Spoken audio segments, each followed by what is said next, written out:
So guys, Guardians of the Galaxy Volume 3 has long been billed as the ending of the team's journey, so here is everything explained about the movie's ending and post-credit scene. So let's start with the end. We all know High Evolutionary is the Volume 3's big bad, and at the end every big bad had to die, but it happened, and what are his purposes in the movie?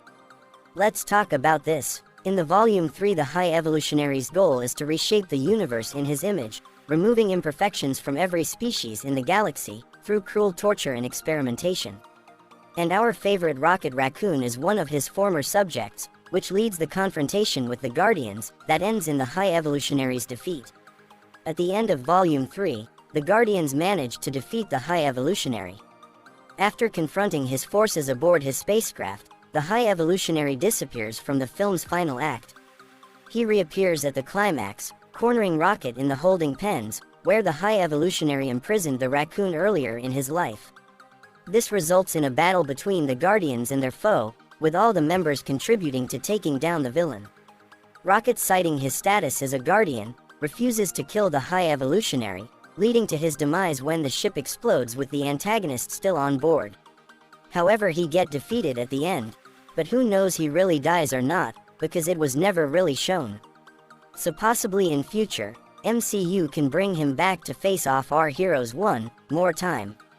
In the Volume 3, High Evolutionary is like a mad scientist who wants everyone to be perfect, and because of that he do lots of crazy experiments on his ship. In the climax sequence before the ship's destruction, there are many experimented tortured children are on board, so the Guardians' main task is to save them and kill High Evolutionary. The savior of these innocent lives was possible through Nowhere, the Guardians' home base, that is rigged as a giant spaceship. Kraglin flies Nowhere to the Guardians' location, allowing the High Evolutionary's test subjects to live on Nowhere, with Nebula and Drax to raise and protect them. Undoubtedly, the biggest subject of discourse surrounding Volume 3 prior to its release was the fate of the titular team. From theories that Rocket, Quill, or Drax would die in the film. So many fans were speculating over the fate of each individual Guardians member. Thankfully, it is safe to say, James Gunn managed to provide satisfying endings for each character, with Volume 3. So let's start with the fate of Gamora. At the end, Gamora returns to the Ravagers, because she now calls Ravagers her family, rather than staying with Quill. Despite many expecting a reconciliation between the two, after 2014 Gamora returned in Avengers Endgame, the film portrays the concept of Peter and Gamora's relationship very maturely. Gamora insists she is a different person, as she has not experienced what the old Gamora had, leading Peter to realize he cannot force her to fall in love with him again. Therefore, Gamora returns to the new family she has found in the Ravagers, rather than the Guardians. The next members are Nebula and Drax, because both of their fate now connect to each other. The other characters, other than Gamora who officially retired from the Guardians, were Drax and Nebula. At the end of the film, the duo decides to stay on Nowhere, rebuilding it as a society for the rescued subjects of the High Evolutionary. Nebula's reasoning for this stems from Thanos' abuse of her, with the character insisting on building a better upbringing for the children than the one she was subject to. Drax has similar reason too, he chooses to help raise the children. After the loss of his daughter before Volume 1, as he was born to be a father rather than a destroyer. But maybe in future, there have to be a twist in Drax's story, because there is a new character in Volume 3, Phyla-Vell, who is love interest to Drax's daughter in comics. So maybe, now comes the last Guardian who retire from his job too. By the end the team leader, Star-Lord, also feels like to get retired.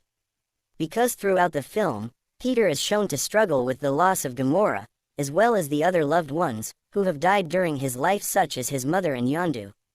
At one point in the story, Peter is reminded that he abandoned his grandfather on Earth, which explains his decision to return home at the end of the film.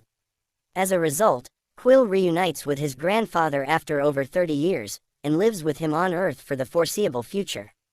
So that means close to the end, our Guardians team is broken at all, because every team member is searching for inner peace elsewhere.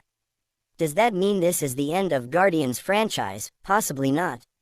In terms of what the ending to Guardians of the Galaxy 3 really means, the film brings a perfect sense of closure. In spite of the threads left open for future appearances, this iteration of the Guardians is truly over. The film perfectly encapsulates each character arc, from Drax and Nebula's raising of the children to Gamora's search for a family and Quill's reconciliation with his relatives. The film's ending truly means the end for the Guardians that have been around since 2014. This is typified perfectly by Rocket's arc, which emotionally grounds the entire film and makes Guardians of the Galaxy Volume 3 one of the MCU's best efforts since Avengers Endgame. So guys, that's it for today. If you like this video and have any questions, thoughts, or theories about Volume 3 or its future, please comment, and for more videos don't forget to subscribe. Thank you guys for watching. See you soon.